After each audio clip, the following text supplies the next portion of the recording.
G'day everyone, Professor Maple here. We're back on Maplecraft. Maple's World. That's the one. That thing that I play on. Like every day, but don't actually talk to myself about what it's called, so... yeah. Anyway, just at the fish farm here.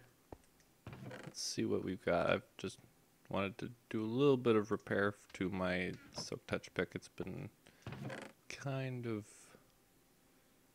bored down a little bit. I'll come back and collect those later. No, it's not a whole lot here. So what has been going on lately? Well, I've been finishing up this place. This place now has the skeleton farm, has this portal, and it's meant to kind of be like a skeletal hand. Like up here I've got kind of like the arm reaching down, and this is kind of like the palm of the hand, so this is probably pinky and thumb here, and then fingers kind of grabbing. Maybe that's the arm. No, that's just a line that I put there to match that. Right. Okay. Anyway. It's been so long since I've made these changes, and I got sea lanterns in here finally. And what we're really going to look at today, amongst a couple things, are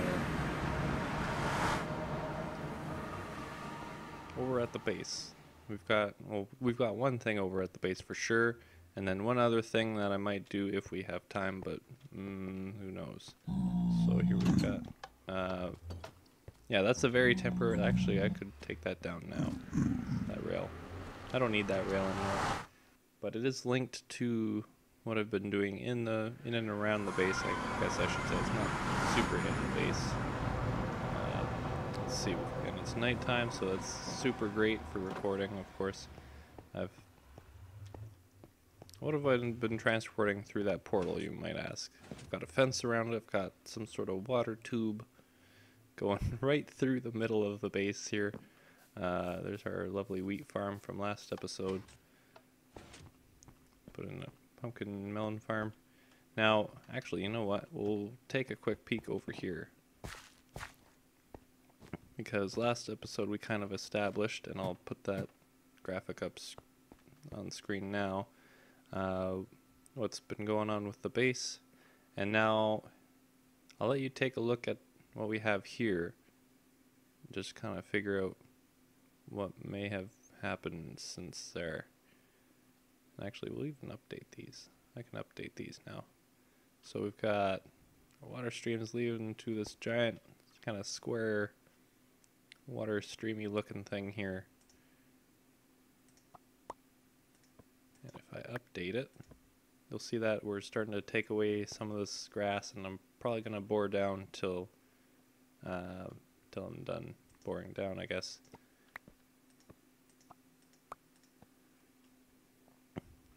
Have you figured out what we're working on? If you haven't, that's fine.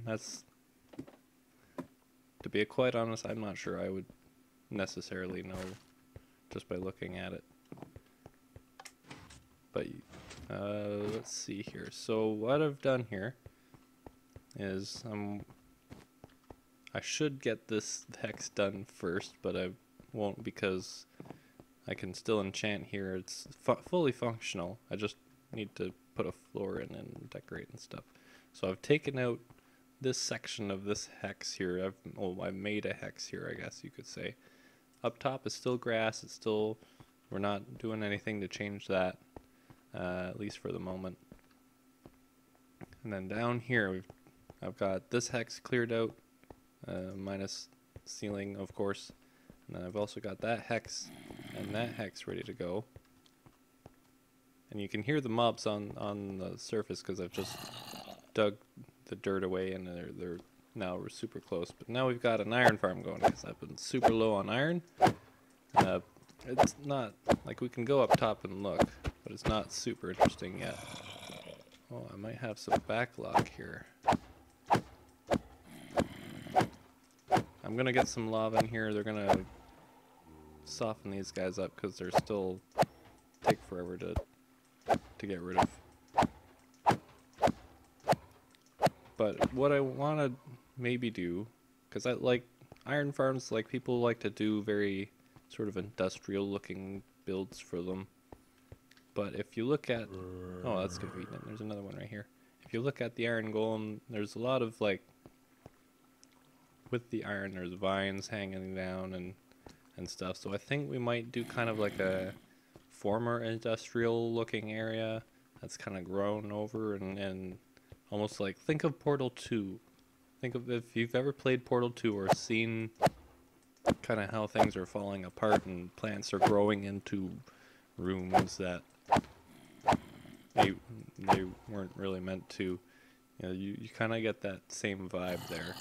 So eventually, not this episode I don't think, but eventually we're going to come back here and decorate it. I didn't think the building of the iron farm itself would have been super interesting to make a video out of, which is why I didn't record it. Especially moving the villagers from the village, it wasn't anything really worth watching here. So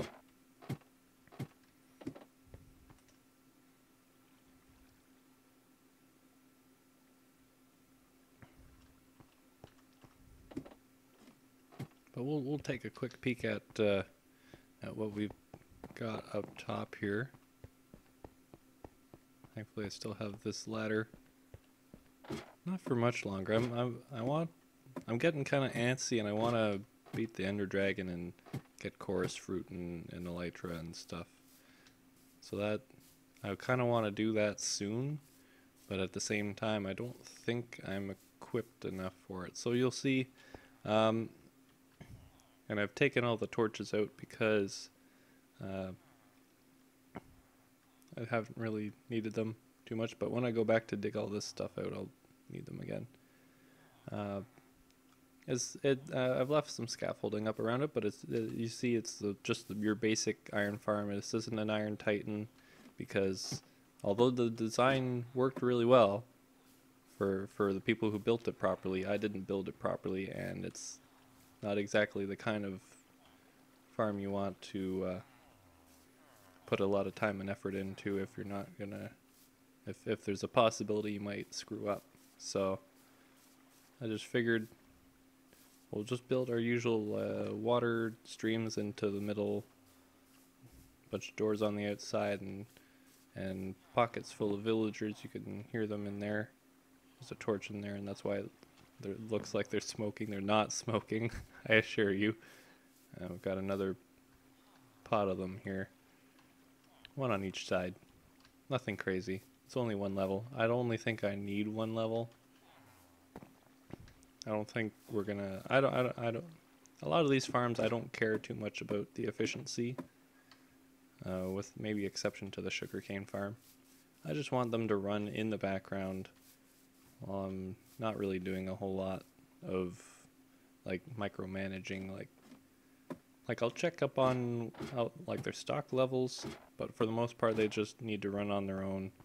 I can ignore them and then get what I need from them later. Now, the tricky bit is making sure they don't overflow. Although I'm not, or is it really? I think that might be a tricky bit once I get more farms, because for the most part I'm pretty good at checking up on my farms every once in a while. Like these. Oh, I think that's another thing I might not have shown. Is I put these cactus farms in. Again, I don't need anything super elaborate, but I did kind of want more than just the two plants this time. So we've got these trapdoors kind of keeping them popping off when they grow, and they've got a nice slender hitbox, so the item will pop off, hit them, and they're nice and tall and wide too. So like wide this way, so not like a fence gate or. Well, I guess a fence gate kind of is, but not like a fence post or a cobblestone wall or something where it's maybe a little thinner this way and can maybe end up flying towards the other cactus. Again, I'm not super concerned about efficiency. I also kind of think this looks better than cobblestone walls as well. That's just me. That's just me. Although, to be fair, and I maybe need to get more glowstone or sea lanterns or something, because there's a lot of orange here, and like the orange down there I feel stands out a bit much. I don't know. Comment if you have opinions on that. We'll maybe think something. No, I also did some rearranging and tidying up of this area a little bit. I still have that sugar cane farm to finish, which, you know, I've started another project. Surprise, eh? And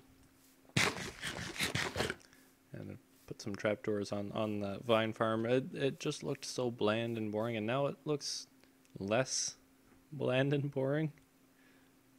I think I need to do a little bit more to kind of spruce it up a bit, but for now that'll do. For now, let's see. I think that's about it. I can pretty much take all that tubing out because I don't need to pipe villagers into my base anymore, or out of my base. And yeah, that's what we've got for the moment. We're gonna transition into something else here. Welcome back, everyone. It's March 16th. Have a happy day before St. Patrick's Day, although it's probably after St. Patrick's Day by the time this video is coming out. Heck, this video is coming out I don't know when, so chances are 1.13 is already out. So have fun with your fish and your things. I'm excited for that. Anyway, what are we looking at here? I spent hours and hours trying to figure out this redstone circuit.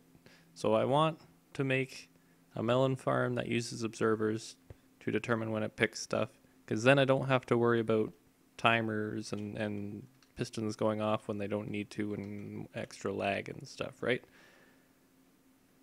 Okay, so because of that, if you put the block there, it updates the observer. Theoretically, it powers the piston and you're all good to go, right? Wrong. Because when the piston takes that block away, it also updates. So it powers the piston again, and you get this, like, basically a redstone clock. And, like, if you look here, I tried to slow it down and see if I could maybe interfere with it a little bit.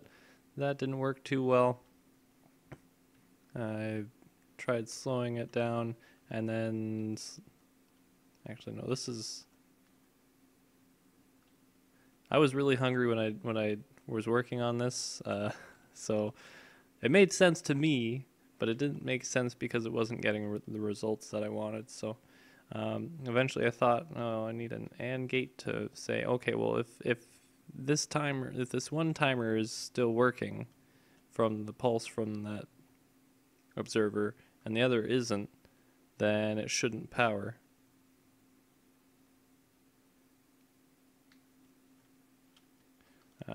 I think that's what I was trying to... I don't know.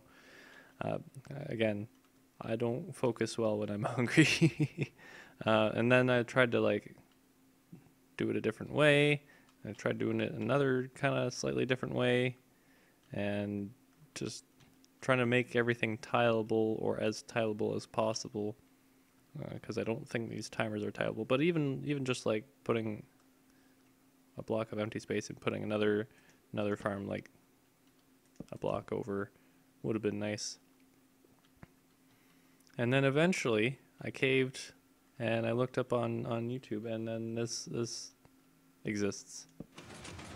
So Effectuality, I'm going to be using your farm for this. I'm going to make some modifications. I want a collection system, which, you know, is kind of part of the design, but I also want to be able to disable this. So if I have a double chest of pumpkins, I don't obviously need more. I'm going to basically power these pistons to make it so that that they don't fire off all the time. And actually, I'm going to power the pistons so that nothing can grow there, so that nothing gets observed, so nothing gets powered. But these are just super neat. They just block update there, but there. And it's super great. Because this only powers that piston when it's above it. And so it's not this observer powering that piston. It's this observer powering this piston to bring it over here. And then when this piston fires, this observer gets a second update, and the 1 tech pulse spits that block back out, which is very elegant. It's very simple. I wish I'd just looked it up. Like I think there are some parts of these circuits that I may use at one point or another. So I am kind of glad I did it, but I would have saved myself so much time just by finding someone else's and doing it. As much as there, like I hold a lot of value in doing things yourself and trying to, you know, learn things on your own. But at the same time, if there's a point you gotta let go and just accept that maybe you either need to come back to this later or you need help with it. So, yeah. All right. So the moral of the story there is actually there are two morals. First moral is take care of yourself and eat, because it can actually help you out, and not just eat, but like just take breaks from projects you're working on every once in a while, just in general. I don't care if it's art, I don't care if it's Minecraft, I don't care if it's some other video game, I don't care if it's working on a coffee table that you're building. I don't care. Take breaks once in a while. Take care of yourself, and the other moral of that story is to just reach out for help when you're in over your head. If you're in over your head on something, you can't figure out what to do, then chances are there's someone that does know how to do what they're doing, and just reach out for help. Anyway, so why are we up here? We're up here because we've got our iron golem softeners in. We've got some lava there. We had a couple other spots, but I think I'm gonna, like this one. This one I'm not gonna use anymore because we've got that up there. That lava blade up there will cause the iron golems to catch fire pretty much as soon as they drop down from the village that is technically up there at the top of the iron farm. And so they'll take fire damage as they fall until they hit this water. And if I keep that lava source there, then they're going to take too much damage and die before they get to the killing chamber there. So instead, I've taken out that lava source, kept that one up there, and now they pretty much, as you saw, die in like 2 or 3 hits of this sword, which is nice.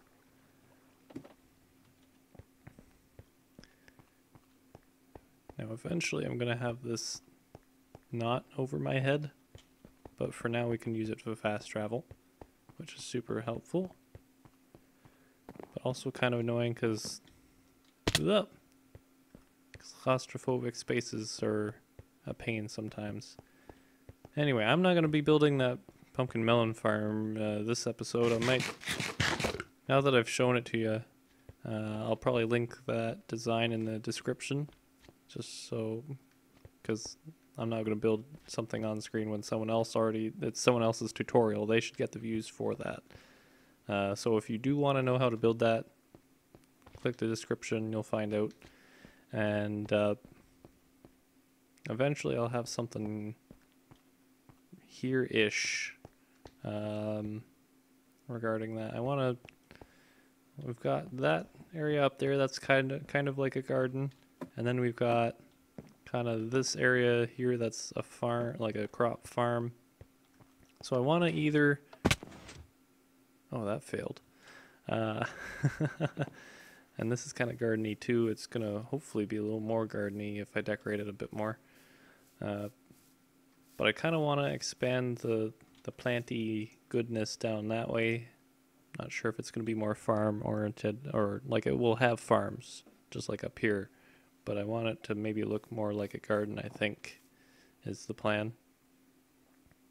And then I've got something I want to put over there in the next little bit if it works. I haven't finished my research yet. Pretty much have to figure out at what level water source blocks will spawn various mobs. And then I might use that for something, but might not. I don't know. It'd be nice to have a few like connecting hexes kind of on this level where the item room is, but at the same time it's nice kind of going up and down and exploring the base a bit. Happy March 18th, everyone. It hasn't been a whole month since the last clip, so that's cool. That's good, I guess. You can see I'm over here at the Ocean Monument, soon to be Guardian Farm. Starting to put in the water extraction bits and pieces here.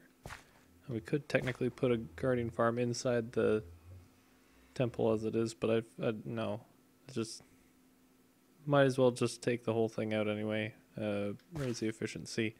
And I've been trying to sync this portal up to the Nether, but it keeps syncing up to either the portal I have way over there, close, like basically back near the base. That's basically where I get my sand from. Like, because I think this is still the same desert. It's a very big desert. Like I wouldn't walk across it. And then over that way is the mesa where I get my clay, about 500 blocks give or take. So I tried to sync a portal up in the Nether to this one, because this was syncing up to the mesa, or no, up to the desert. I'm explaining this poorly, I'm sorry. But then the one I made just made a new portal over there.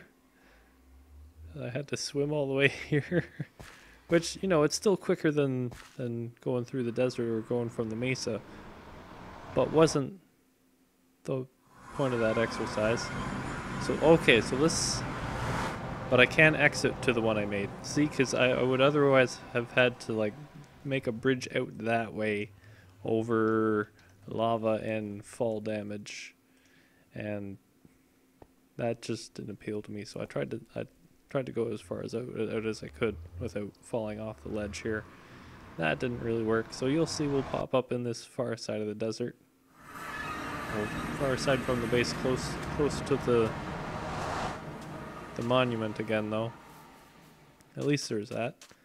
And yeah, there's that portal we just popped into the Nether with there. Good thing I've got Depth Strider, because I'm gonna need it if I keep having to go back and forth here. We're probably not gonna be working on this all episode. This is just maybe a heads up that we're going to be coming back here every once in a while just for progress updates and whatnot. I don't want to do the Guardian Farm all at once like I did back. I think the last one I made was on Sprucecraft. I don't want to do that again. That's just pain. So if I break it up, I think I won't get burnt out on it, and we'll actually be able to. I'll actually be able to enjoy being there once it's complete. But for now, I'm getting laser beamed by all the little fishy, spiky fishy things that want to attack me here. And welcome back. It's March 31st here. This might actually end up being the first episode that's contained within a single month in a while. And as you can see up there, it's kind of dark because it's nighttime. Hopefully that comes out decently on video. But yeah, I've got the area above the iron farm all cleared out. We've got the 3 hexes up to or down to Y47 cleared up. There's a hill that's a large part of that area, so it was a bit more digging than I was hoping for. And then I kind of built up a wall around it, just keep mobs from, especially zombies, from trying to walk in and creepers from bombing me from above and stuff like that. But yeah, it's been about a month since this farm's gone up. We've got just kind of, well, I've been coming back and forth to swat at them. We've got almost a double chest worth of iron ingots and poppies there. Poppies I probably won't keep because I've got the means to, well, it saved me some bone meal, I guess. I do have roses that I can just bone meal and farm dye that way. Anyway, so this hex here is still not done. I said before I want to fight the Ender Dragon soon. It's been over a year since I started this series. Can you believe it? I can't. It feels like it's been a lot less time than that. But yeah, it's been over a year. We don't even have 10 episodes yet, which is probably just indicative of my work schedule and whatnot. And then how busy I've been with organizing RPGs and whatnot. Because there's one game that my friend Rogue Seagull, Matt, however you want to call him, is running. That's 5th edition D&D, Storm King's Thunder. So no spoilers in the comments there, because I want to know how it ends. I want to know. Anyway, and then I'm running my Doctor Who RPG, which is going pretty well, pretty interestingly. You'll see here, we've got our pumpkin melon farms going now, the observer-based ones, and I've kind of finished the top of this hex. And this is exactly how I want it, just overgrown and gardeny. Like it looks like it once was a garden, and now has just been left to ruin and isn't really a viable place for organized planting anymore. So I love it. It's good. The one thing I might change is taking this sunflower right out, and maybe some of the other yellow flowers like the dandelions, because they're not getting a whole lot of sun, and that's not super realistic. But I don't really. I'm kind of on the fence as to whether or not I'm gonna care that much. They'll probably just leave them the way they are. But you'll see, unlike every other hex that I've put in the space so far, this one I started just the top first. Because again, like I wasn't really sure I could make filling this space into an interesting video. That's a challenge I want to take on at some point.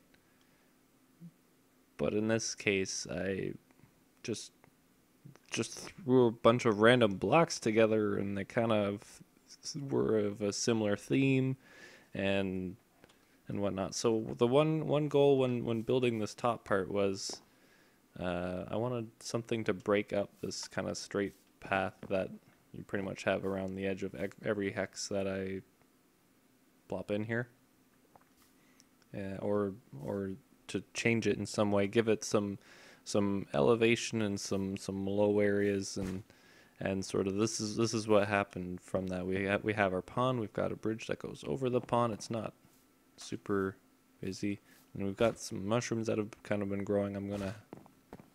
I was planning on making a mushroom farm, but I might not need to now. Probably still will though.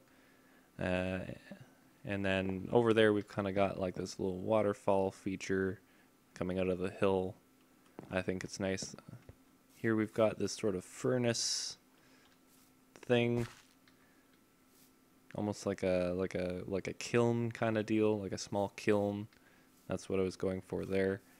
And a lot of the like gardeniness of this, I just kind of looked at people's plots on the Xisumavoid Plotworld daily and found the gardeny ones and kind of took inspiration from some of those.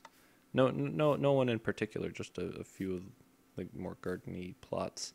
And then this here is it's almost like a weird cottage shed thing, but it's meant to look kind of run down, and you can see some of the wood's discolored up there and whatnot, and we've got vines overgrowing it in parts. I think it's all right. I kind of had to build around the farms, so we've got you know, our observers, just for the sake of demonstration one more time here. This is the farm I've pretty much just shown you, if I remember what I've edited correctly there. So plant grows, gets whooshed into the water stream. That was a little laggier than usual. And then into the hoppers they go. I've already got a bunch of drops from this just by running it for the last week or so.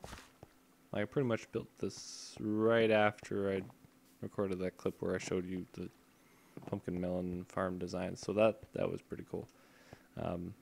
It's running really well. And then here, oh, you can hear it going again there.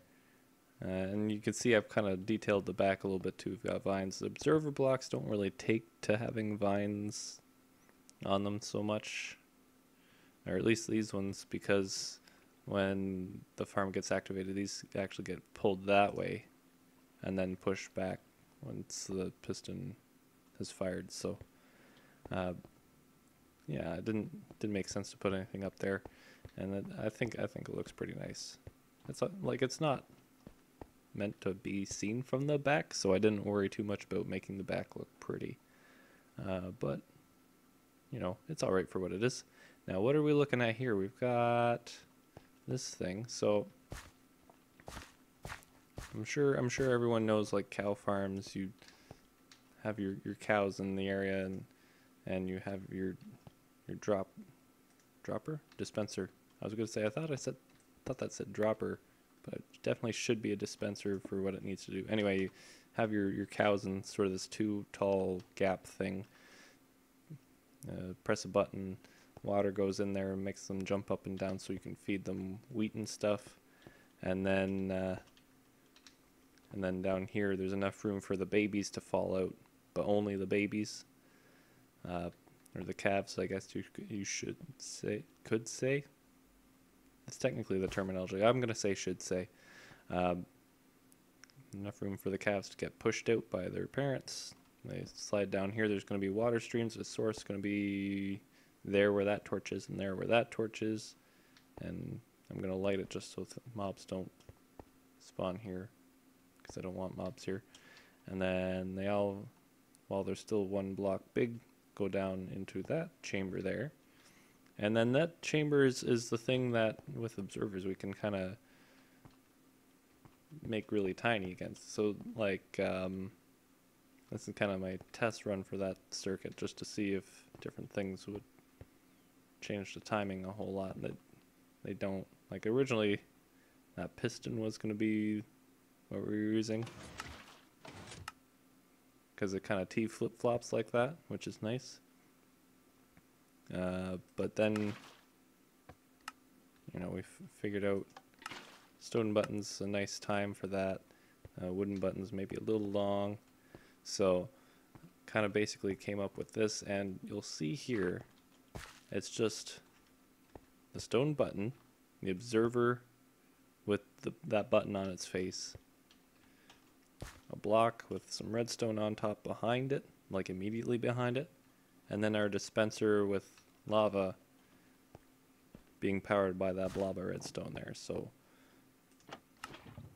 the trapdoors are mostly so the lava doesn't flow towards me, and then hoppers and stuff to catch the drops.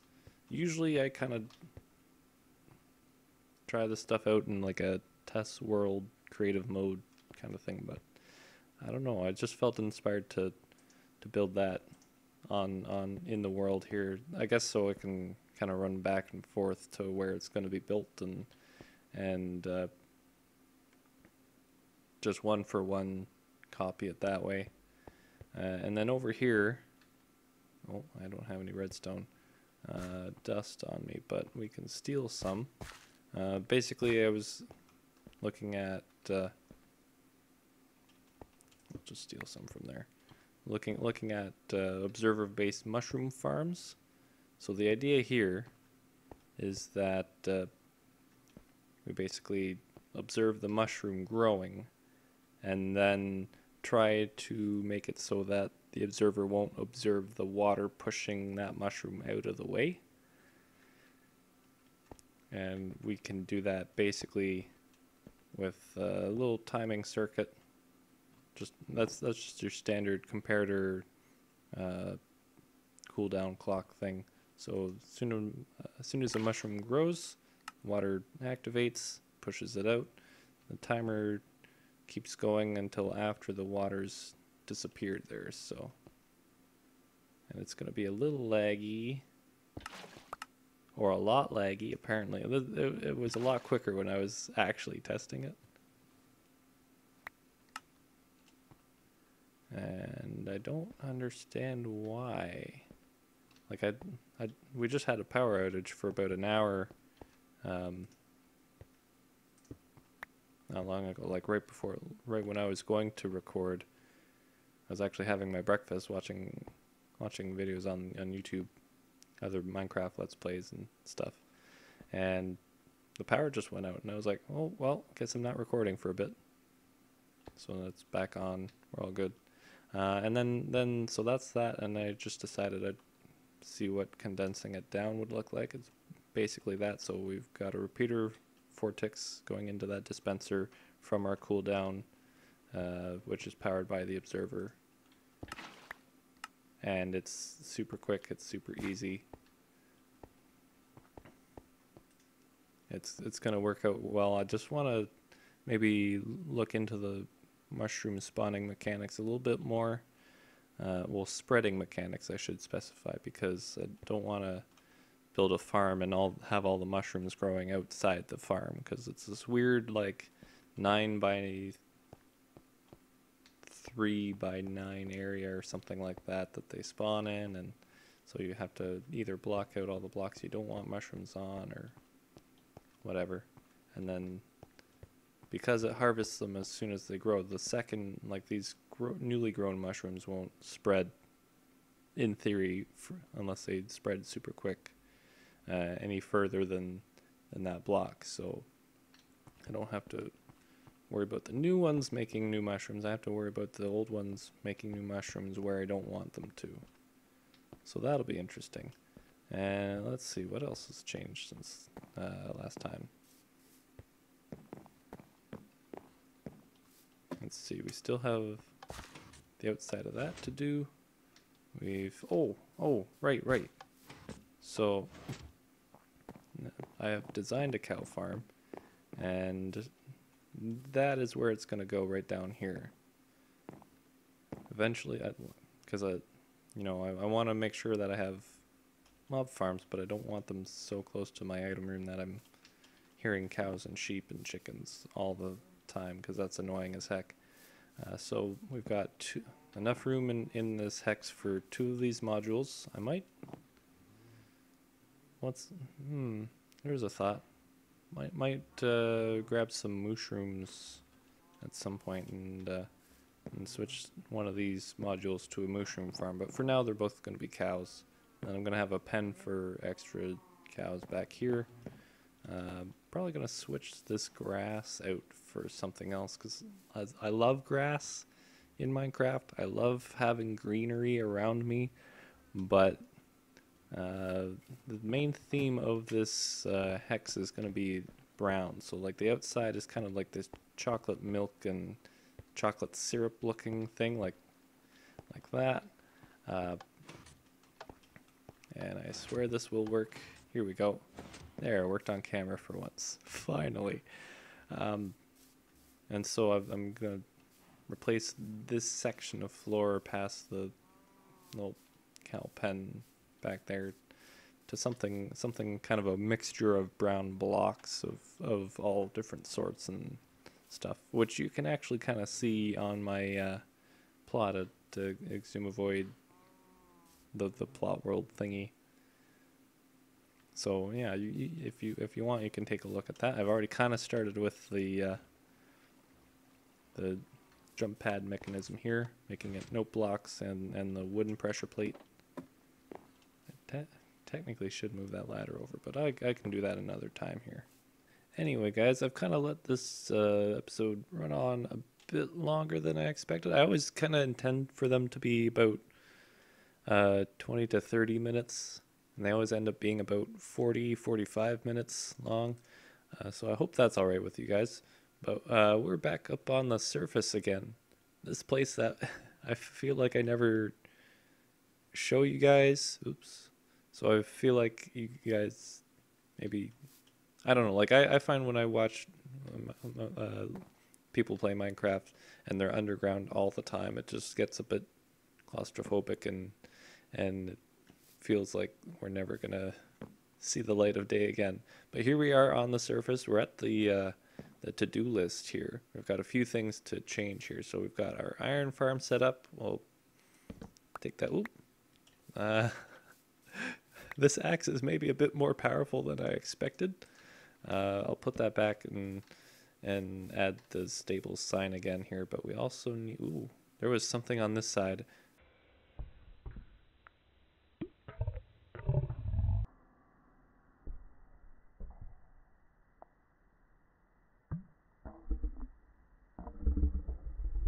Crud.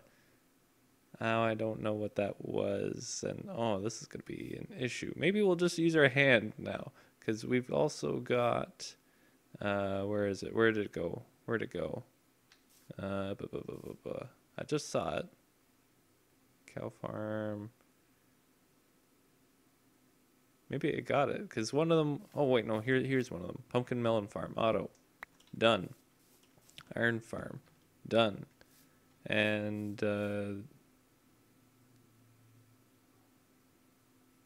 I'm sure there's another one on here that I'm just not noticing right now. Or maybe it was on this side. You